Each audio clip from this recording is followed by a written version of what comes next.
right, what's going on, you guys? Nick here with Nick Strength and Power. I've got a couple of interesting stories for you guys today. The first story that I've got for you guys today, Behrouz Tabani has officially arrived in the United States, and not just the United States, he's in Vegas.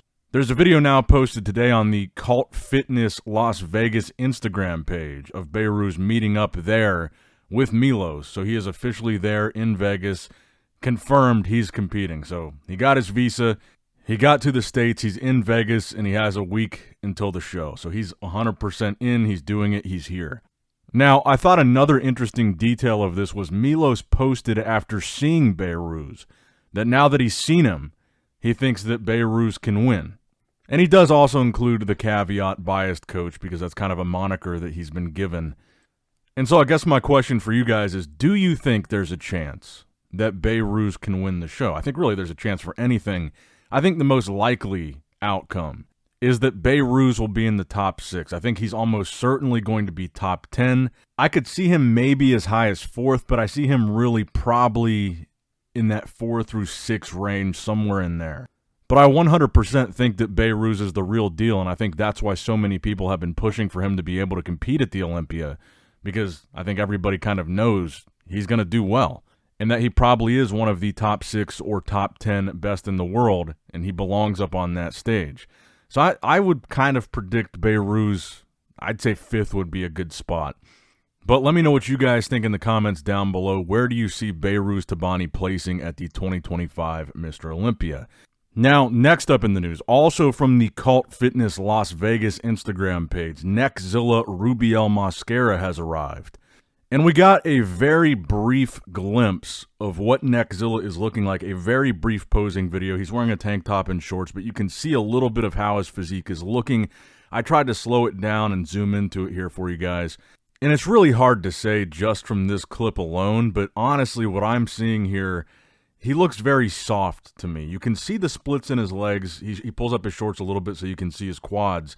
And they're separated, but he doesn't have that.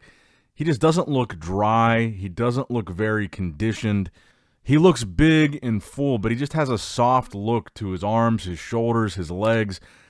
We saw some updates from him going into the shows that he won, where I feel like he looked a lot drier than this, a lot leaner than this. I mean, again, this is it's hard to tell from this short clip, but I mean, I'm looking at his face here. His face doesn't look, it's not like he has the death face. His face kind of looks round and full. His cheeks kind of look puffy here. I just don't necessarily think, based on this and what we can see, even though it's very limited, I don't think we're going to see a peeled out of his mind Neckzilla, especially, like I said, looking at his face face just looks very round and his cheeks look very full and puffy in this. I definitely don't know if I would be predicting Neckzilla top 6 or top 10. It's hard to say based on this, man. I don't know if we're going to see him come in shape. But looking at the glass half full, at least he is here in the States. He's in Vegas. It looks like he is competing. And I guess this would be his first ever show competing in the United States. So at least he showed up, and it seems like he's doing it. But I am very interested to know what you guys think in the comments below with what we've seen from Neckzilla so far. Even though it has been very limited, granted, what do you think we're going to see from him? Is this going to be a continuation of the progression that he's had from the past 2 shows that he's won, where it seemed like he was getting better and better each show? Do you think this is going to be his best look to date? Or do you think we're going to have a total letdown here from him? Because I'd say at this point, the expectation on him seems to be pretty high. Will he be able to deliver on that? I just kind of have a feeling that he's not. Now, next up in the news, the latest update from Samson Dauda showing off an absolutely monstrous back, just 1 week out from defending his title at the 2025 Mr. Olympia. I've watched a few prediction videos. I've seen some interesting predictions. Honestly, it doesn't seem like a whole lot of people are predicting Samson to retain his title this year. It seems like a lot of people are picking somebody else to win. But he does look absolutely monstrous, massive. He looks crazy in these updates. He looks really good. It almost feels like you're looking at an update of Derek Lunsford from the back. His back looks really impressive in these updates.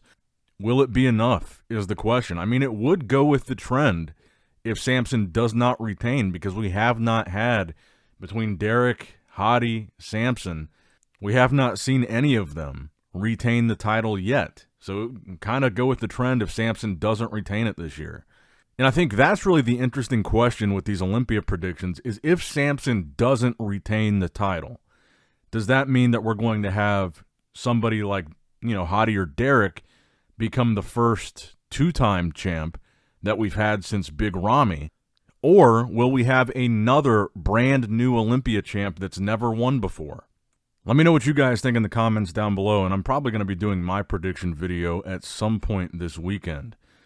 Now, next up in the news, the latest physique update from William Bonac. Bonac looks pretty grainy here. He looks like he's in pretty good shape at 1 week out.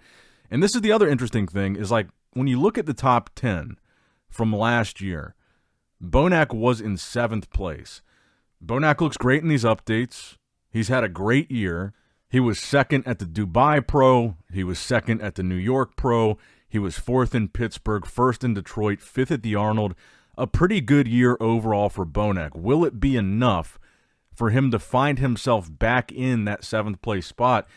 Because again, I think this top 10 is going to be a completely different top 10 than what we saw last year. We already know Hunter Labrada, who was in 6th place, he's out. Rafael Brandao, who was in 8th place, he's out. He's not doing it this year. So those are the guys on either side of William Bonac. But you've also got all these new guys. Urs Kalasinski, Jordan Hutchinson, Neckzilla. Nick Walker wasn't there last year. He's going to be a new name, I believe, added to that top 10. Tonio Burton, he wasn't there last year. Brett Wilkin, Behrouz Tabani. And that's why I think these prediction videos should really be pretty extreme. If you're predicting the top 10, I think that top 10 this year is going to look vastly different than how it looked last year. And you consider guys that were kind of towards the outside of that top 10. Akeem Williams was 10th. Brandon Curry was 9th. Do those guys get pushed out of the top 10? I think you could have, realistically, I think placings, honestly, 5 through 10 might be different guys this year. All different guys. And I keep looking at like Andrew Jack in 5th last year. I think if Andrew Jack doesn't bring it, and he doesn't bring the condition, I think he gets pushed out of that top 6. But I think Bonac is an interesting contender here. Does he move up or does he move back from 7th place last year? Now, next up in the news, Ruff Diesel shares his thoughts when asked about the Mike Sommerfeld height situation. And he basically says it's something that's out of his control, so he doesn't really worry about it. I really liked that response. And I would say, to me, the most interesting thing about the Mike Sommerfeld situation is you heard what they said in that video where they measured him. He was 5'9" and 1/4 of an inch. And you look at how they measured him with his hair, I think the hair definitely could have added at least 1/4 inch. So I think the interesting thing, it's not, is Mike cheating with his height? It's not, how tall is Mike really? I think the interesting thing is, there's a chance that Mike does not make weight this year. If they push down when they measure him, if they measure him again this year, if they push down a little bit on the hair and he loses that 1/4 of an inch, that puts him in that 212-pound weight category, that would put him back in the 204-pound category. And I think that Mike is probably too big to be making weight in the 204. So I think all that drama and all the controversy around Mike, the real interesting thing is how he was just barely over that 5'9". So I think there is a chance if they remeasure him, he might lose that just tiny 1/4 of an inch. And I think that's the real interesting thing to watch for, because if Mike misses weight, that would be a pretty big deal. And I think he really is right on the edge there with, like I said, you could hear him in the video. They measured him at 5'9" and 1/4. He could be under that height. But I think that's really the most interesting part of all this, because that's the question. What happens if Mike is under that height when they measure him this year? Because we know how big Mike is. Would he even be able to make weight at 204? He was right at 212 on the dot when they measured him in that video. But anyway, let me know what you guys think in the comments down below. And the final story that I've got for you guys today, in a recent interview with NPC News Online, Breon Ansley doubled down in confirming that this will officially be his last Classic Physique Olympia. And I know that we've heard that before. I know that he's said he was switching to 212 before. But it seemed like in the video he was really serious about this one being the last Classic Physique Olympia. I mean, he is 45 years old. I don't know what the future holds for him as far as, is he still going to try to compete in 212? Or is he just going to straight up retire in general after this Olympia? But he did say here in this interview that this will be his last one. So let me know what you guys think in the comments below. Will this really be the last time that we see Breon on the Classic Physique Mr. Olympia stage? Or do you think he'll be back?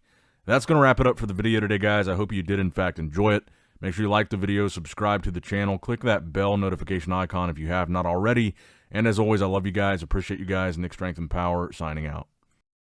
All right, guys, don't forget to click that like button and subscribe to this channel if you enjoy the content. Also, check out my Instagram at Nick Strength Power, my Facebook page, which is simply Nick Strength and Power, my secondary YouTube channel, Nick Strength and Vlogs, for vlogs and bonus content that you will not see on this channel. And consider subscribing to my third YouTube channel, Nick Strength and Pokemon, which is all things Pokemon and trading card games, completely unrelated to this channel. So if you're into that, give that one a look. And all links to merchandise and social media will be in the description box below. If you guys want a Nick Strength and Power t-shirt, that will be in the Shopify link below. Have a great day.